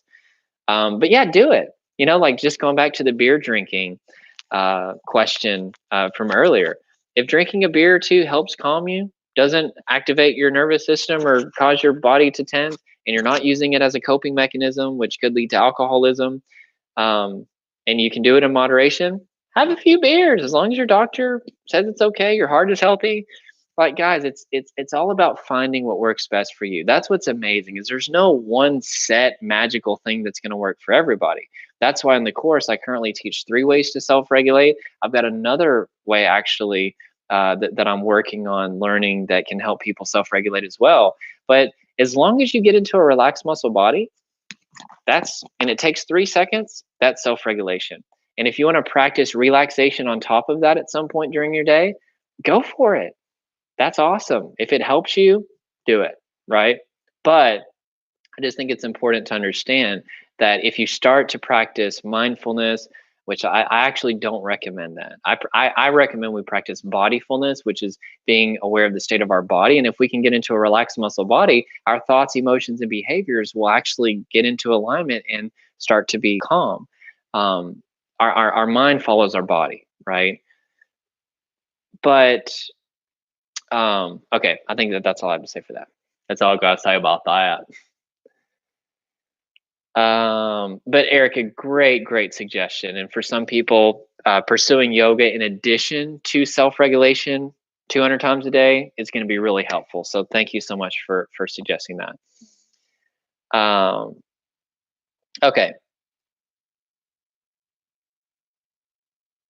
So going back to Psycho-Punkade's question, is it possible to become traumatized even if you didn't experience anything overly scary?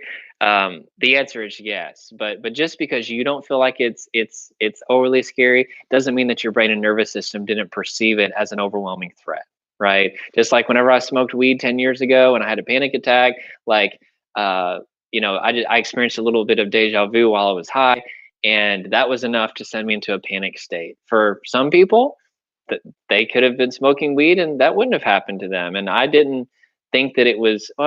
It's hard to explain. Maybe that wasn't the best example because I actually did panic, but sometimes there's more happening subconsciously as far as nervous system activation than we're consciously aware of. So just because we don't feel like it was that arousing as far as our nervous system goes and our brain goes doesn't mean that it actually wasn't stimulating for us to the point where we may be feeling overwhelming.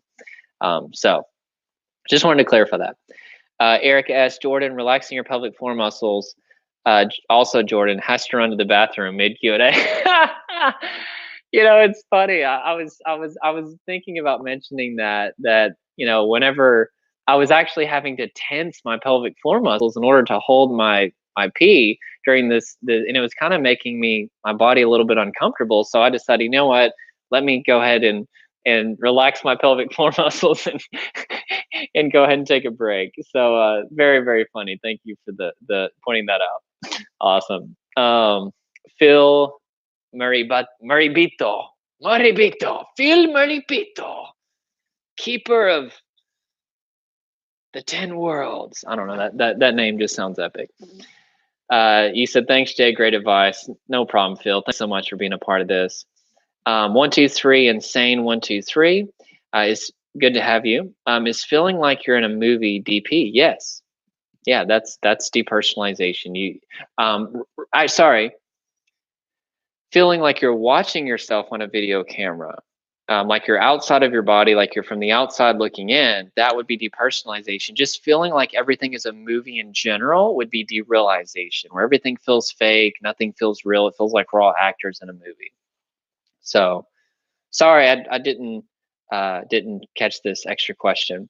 You said it feels like I'm in a movie and watching my life. So that could be depersonalization or derealization. Once again, depersonalization, it feels like you're watching yourself from the outside looking in. Like there's a video camera and your eyes are outside of yourself and you're like observing yourself.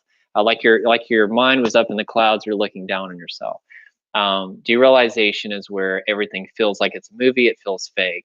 So if you're experiencing that, I know it's uncomfortable, but it's not dangerous. It's just a part of a defense mechanism of your brain, allowing you to not be so triggered by um, all of the pain, muscle constriction that's happening in your body. So don't focus on the feelings of depersonalization, derealization, because they're there to help you. They're there to help you cope.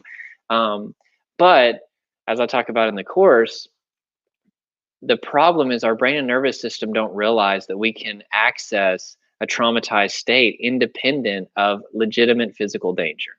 So our brain and nervous system think that because we're tensing our body so much, because there's so much tension in our body, so much energy in our body, that there has to be a tiger attacking us. We've reached that overwhelm point, even if it's just the accumulation of stress due to non-life threatening things like school, like work, like a panic attack from drugs, from health anxiety. It doesn't matter, right? Once our brain and nervous system are like a smoke alarm. They can't tell the difference between smoke from burnt bacon and smoke from a house fire. They're going to sound that alarm. So, and then, as I said earlier, if you have a history of stress, the alarm is going to be going off constantly because you're going to perceive threat in the present based on past painful learning history. So once again, I know you're feeling like everything's a movie, but just remember that that's actually there to help you and not hurt you. The real problem is happening physiologically, what's happening in your body, and start to practice what's called bodyfulness. Become aware of the state of your body moment by moment. Keep your muscles relaxed. And I've been telling this to people in coaching, or just if I'm telling them about self-regulation. I've self-regulated probably about 40 times since I started doing this video. Some of it was because I had to pee. But did you guys notice that I was self-regulating? No. And this is the beauty of self-regulation, my friends, is you don't have to leave whatever is causing you to constrict your muscles. You don't have to avoid everything and get into a quiet room and Om Baya my Lord, or Om. Like, that's amazing. Like that would be considered relaxation, and that's great. But self-regulation allows you to remain in the presence of whatever's causing the subconscious muscle constriction, and release that tension and be able to still engage, right? I did have to run to go pee, but I didn't have to shut this down just because I'm feeling tension in my muscles, right?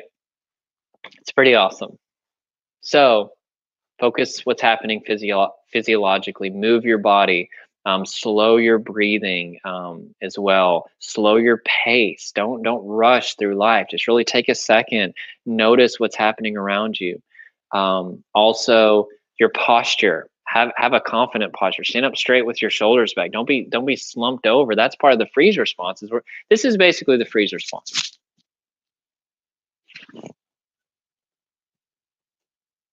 Right? That's what happens.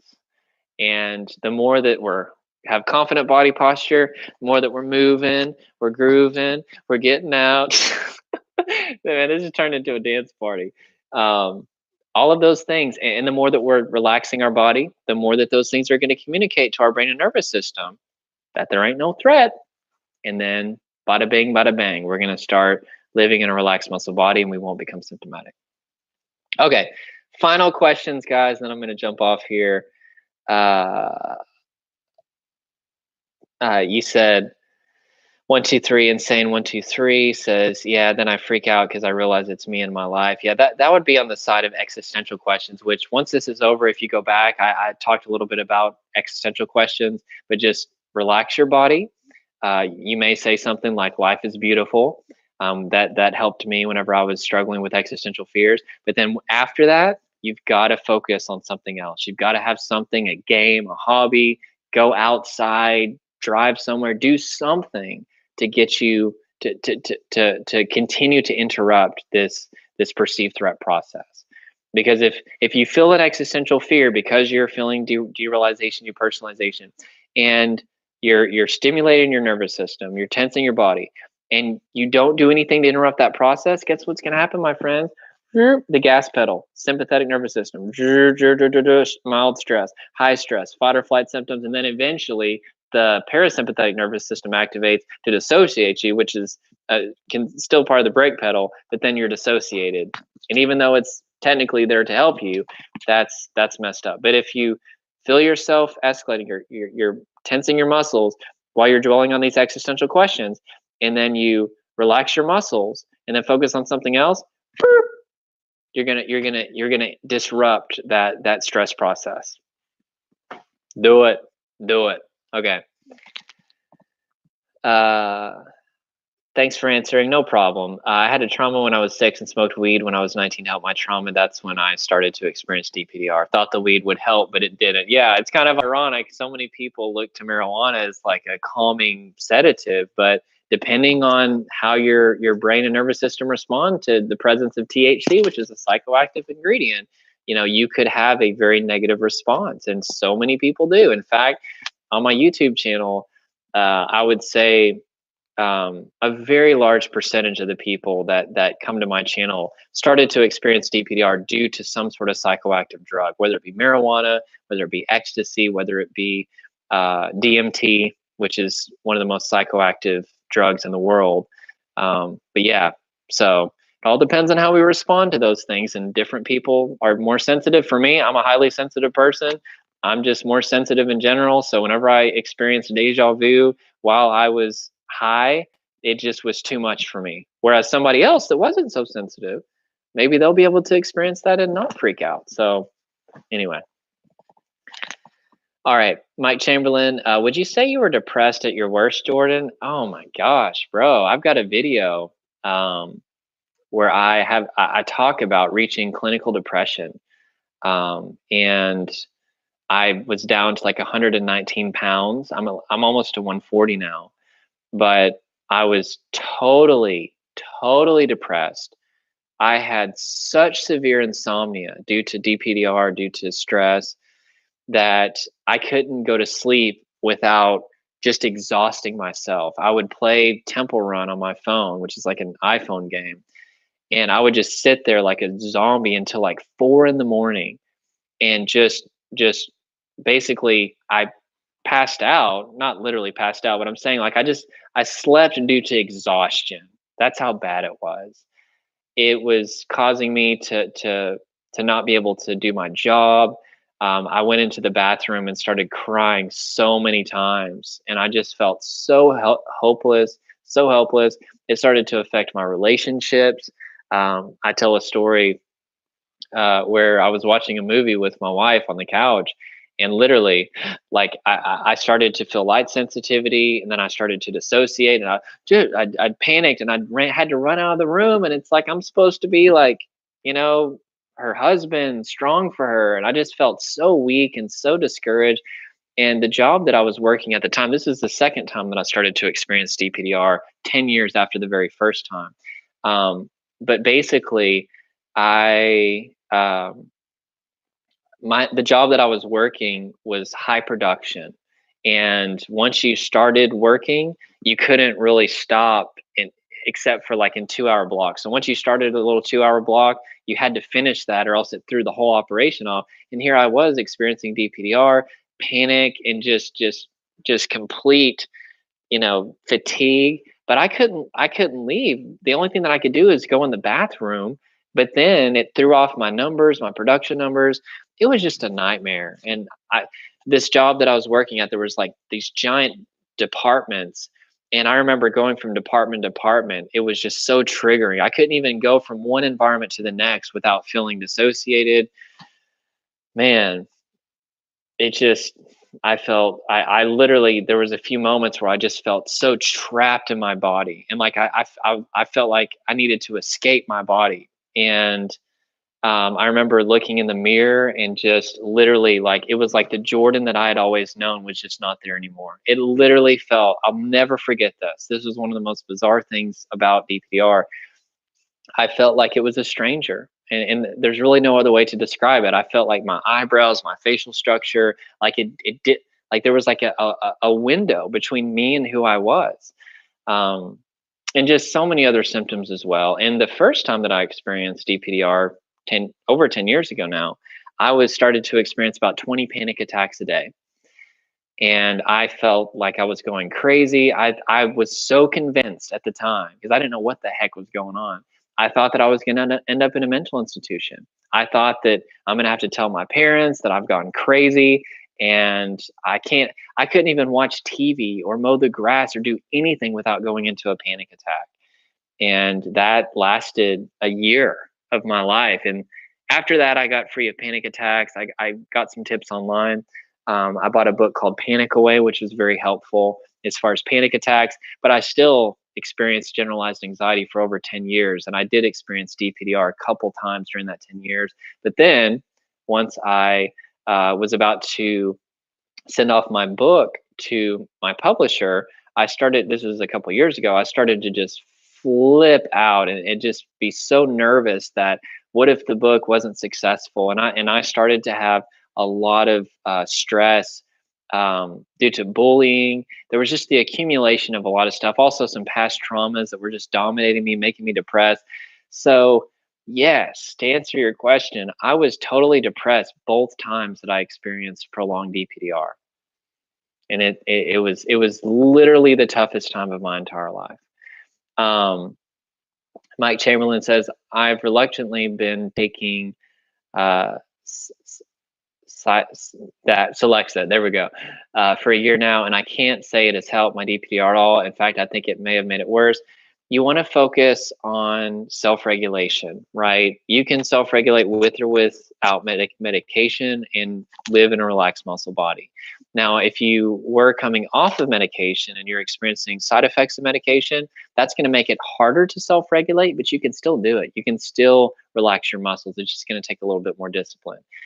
So yeah, I mean, medication, disclaimer, listen to the mental health professionals, your doctor. I can't give you any advice about medication, but generally speaking, I will say that medication doesn't fix anything when it comes to stress and trauma. At best, it gives you short-term relief, which can be life-saving, especially if your DPDR stress is comorbid with suicidal thoughts or depression. Listen, especially in the short term, I'm all for medication, but in the long term, medication can't force you to relax your body, which is what's going to cause you to get over your symptoms. Only you can do that. And it takes discipline. You have to do it every day for the rest of your life, between 100 and 200 times a day. Maybe you'll get to the point where you can self regulate only about 50 to 75 times a day. But that's only like 10 minutes a day, guys. It's not that much. It seems like a lot, but we're talking about 3 seconds per time you do a body scan and release any tension if it's there. It's like, if you're tired of your symptoms and you're willing to put in the discipline to self-regulate, you can live free of stress, completely free, and also DPDR, and it's amazing. And yes, guys, I still do stress out sometimes. I'm not even going to sit here and act like I don't have time. I'm still working on this, but it's like very, very rare.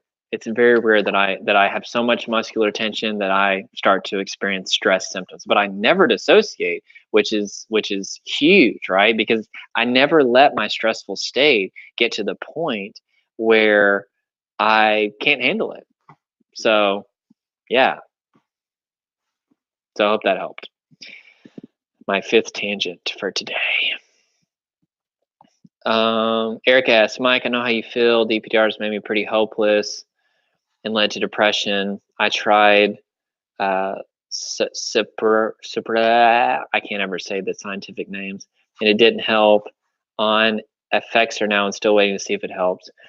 As far as I know, antidepressants won't help DPDR, but they can help with anxiety, OCD, and depression, and that can help you get to a place where you're able to work on breaking out of the cycle. Sure, absolutely, absolutely. I'm not against medication. I just don't think that people should think that it's going to cure them. It's not. It's going to mask the symptoms, and you have the power to self-regulate and thus get out of the symptoms.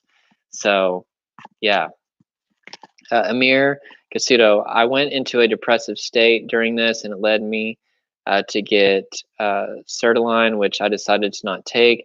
you should know that on most SSRIs, DPDR is a side effect, but side effects are very individual. Yeah, so that's one thing also about medication is sometimes it can have an effect on your psyche or your nervous system where you actually dissociate. So I always encourage people to go naturally. Once again, if you're on medication, you can still self-regulate. You can still get out of this. But I just would prefer not having to deal with potential side effects of medication and also not having to go through the process of withdrawal, potential withdrawal symptoms if I ever get off of it. So Mike Chamberlain, thanks for answering. In regards to my depression question, mate, are you from Australia? Hold on, Mike. I'm very concerned because I don't feel anxiety anymore and haven't done for a long time, just incredibly depressed and empty. So what's probably happening is you're so numb and dissociated that that it's going to take some discipline to become aware of your body, to become aware of these subtle muscle constrictions, to just keep practicing self-regulation, keep making it a discipline every day. You can set an alarm on your phone. There's apps you can download about every 5 minutes. Just become aware of the state of your body. If there's any muscular constriction, then release that tension. If you are so numb and disconnected that you are having trouble feeling anything in your body, I highly suggest using your pelvic floor muscles to self-regulate, relaxing your pelvic floor muscles. Because if you're aware of your pelvic floor muscles and you relax them, that's the opposite of dissociation. You're actually aware of your core muscles, which is your core of your being, versus depersonalization is where you feel totally disconnected from your core. You feel outside of your core, outside of your body. So also, what's cool about the pelvic floor muscles is even if you're numb and dissociated, you still can feel what it feels like if you have to go pee, if you're holding your pee, right? And it doesn't require you to become aware of constriction in other places in your body. So it helps tremendously. So it's currently a text file. I'm working on making it a video, but there's a text file in the Calm Pillar where I teach you how to relax your pelvic floor muscles. So I highly suggest you try that out for sure.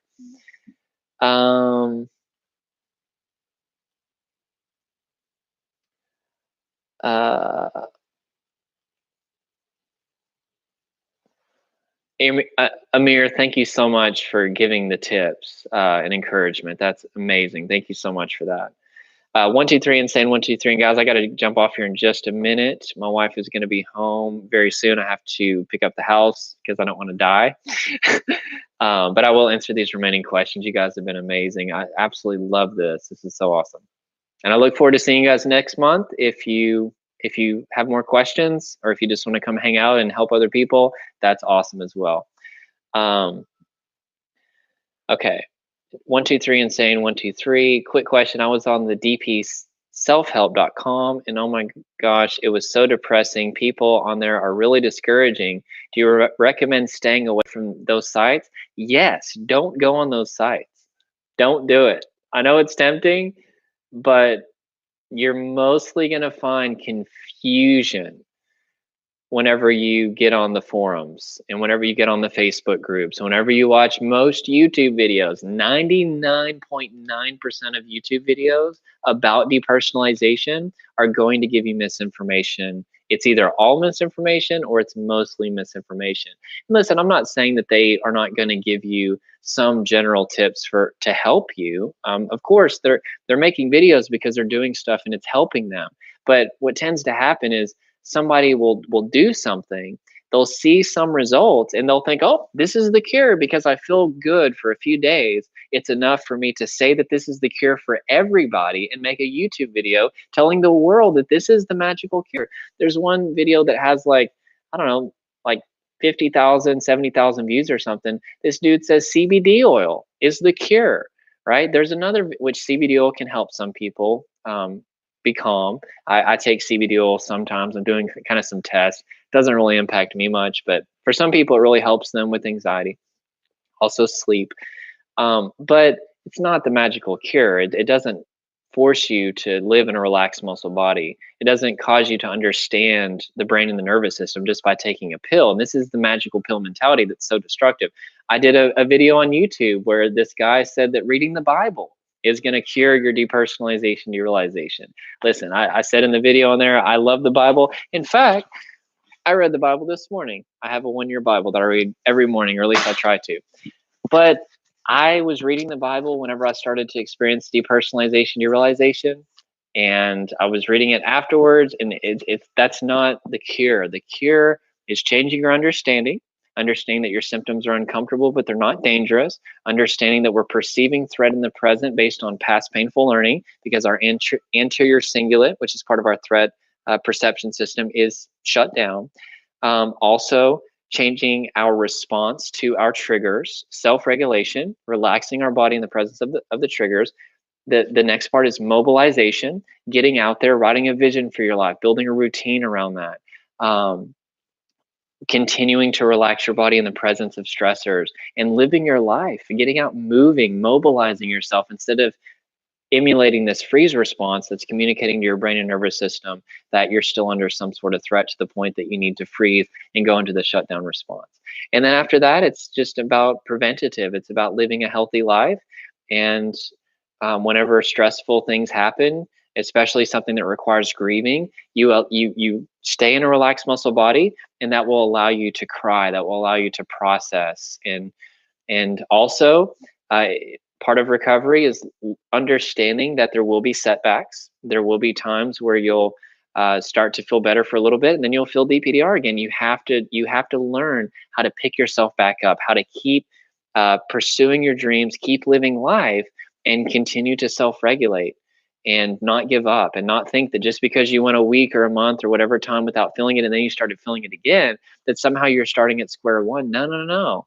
You don't lose all the progress that you've made just because you start to feel DPDR after not having felt it for a while. So taking a pill or just doing like something like all these things on the internet, that's not going to fix all the things that I just mentioned. It's just not. And just because somebody does something and feels better for a moment, they figured out something that puts on the brake pedal so that way they can get into a relaxed muscle body for a second.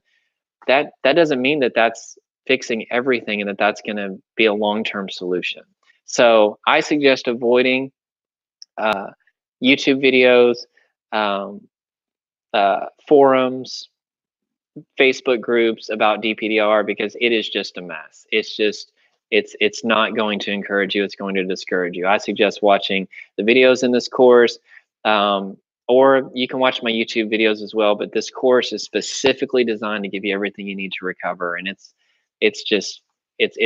what you need to hear for what you're going through. Okay. Bro, MYR says, bro, it's so good having someone who can understand what you're going through and having someone to tell you how to get out of this.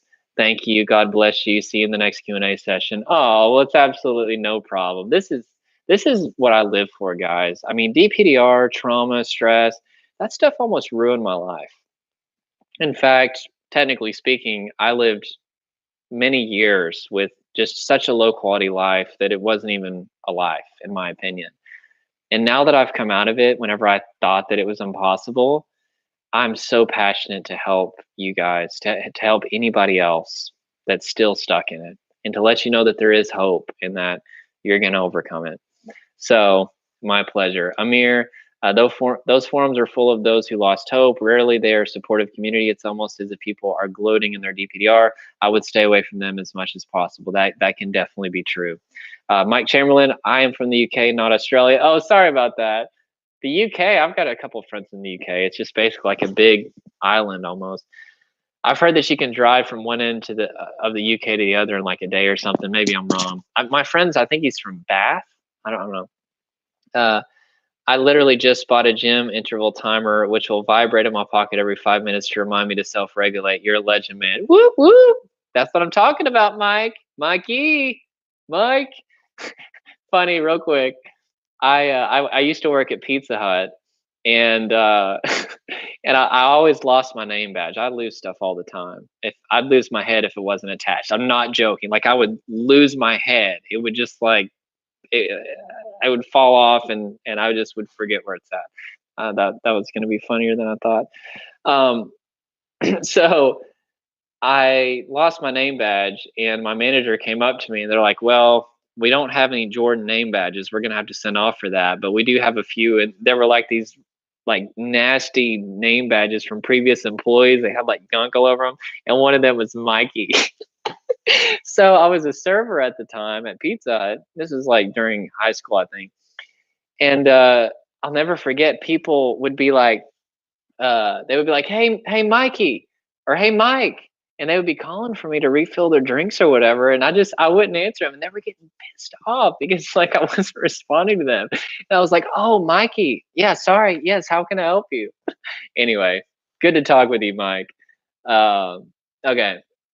Amir Casuto, thanks so much, Amir, for being a part of this. Your comments have been delightful. You're such an encouragement. Thank you. You said thank you for creating a community that supports each other. Absolutely, man. You guys are such a blessing. Psycho Punkades, if you got to go, let me just say that this has been awesome live stream, and I hope you have a brilliant rest of your day, man. I'm sure everyone here is extremely grateful to hear your words. Oh, well, thank you so much, Psycho Punkades. First of all, your name is epic, and your comments have been awesome. You've asked some really good questions, and it's my honor to help you. Thank you so much. 123 Insane 123 says, thank you so much. You're from London. Awesome. You can drive from one end to the other in a day. Yeah. So yeah, not here, man. Gosh. And the United States, man, it's like there's different parts where it's just so big. In Canada, it's like that too. I've got a friend that's from Canada, and like, gosh, you could fly for like, anyway, it's really big. Mike Chamberlain says, you make me laugh so much, man. Awesome sense of humor. You spelled humor wrong. There's no U, and you need to take that U out right now. No, I'm just kidding. I have a friend from Canada. He spells humor with a U, and I always give him crap about it. Highlight Jordan moment was when you recorded a video with cheese dust on your face. Oh, that was so. He's referring to. I posted a community post on YouTube about this, but I spent like an hour or 2 hours setting up my set, the camera, the lights, the couch, all that stuff, and I did this whole video. And I'm so excited to edit it and launch it on YouTube. And then I realized whenever I pulled up the footage that there's like this giant. I used barbecue chips as an example in the video, and for whatever reason, like I guess the bag like scraped my nose, so there's like this giant powder of barbecue chips all over my nose. I felt like such a moron, and I had to do the video all over again. But anyway, Mike, you have been absolutely awesome, buddy. Thank you so much for chatting. I'm glad that some of you think that I'm funny, because my wife never laughs at any of my jokes, but she's beautiful and amazing, and I love her. And I think she really does laugh, but she just doesn't want to show it. So Mike, you're awesome, bro. Take care, man. Eric S., you said, have a great day. Thanks for another great Q&A. No problem, Erica. You're amazing. Keep at it. Keep pressing forward. You're going to overcome what you're going through, and it was an honor to have you a part of this Q&A. Awesome, guys. I'm going to go ahead and go, and keep pressing forward, and we'll see you next month. If you guys want to join again, I would absolutely love that. And that's it. Adios. We'll see you. Bye.